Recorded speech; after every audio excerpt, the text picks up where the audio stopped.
What can happen if you lie on your visa application?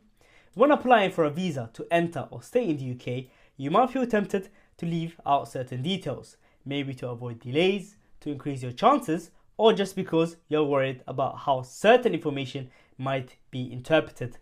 But here's the truth.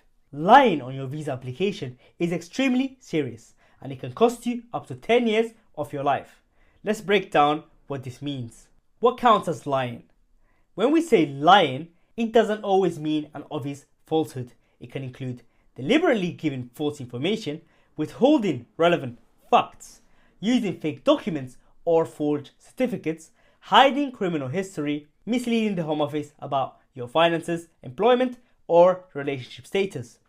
Even minor omissions, such as failing to declare a past visa refusal or staying in another country, can be considered deception, especially if the Home Office believes it was done deliberately. What are the consequences? If you're caught lying or providing false documents, the consequences can be extremely harsh. The most serious penalty is a 10-year ban from entering the UK. This means you would not be allowed to enter the UK on any visa type, apply to enter or remain in the UK, join family members already in the UK, work, study, or visit during this entire period.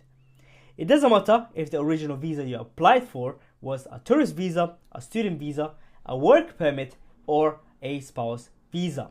Once deception is found, it affects all future applications for up to a full decade. Can you appeal or get around the ban?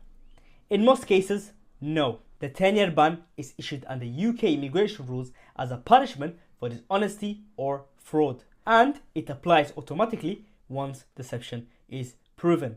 There are very few exemptions, and it's difficult to argue against it unless you can prove that deception was accidental or based on misunderstanding and you had no intention to mislead.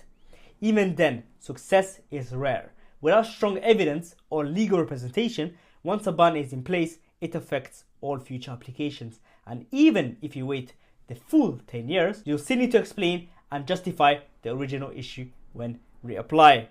Why honesty matters?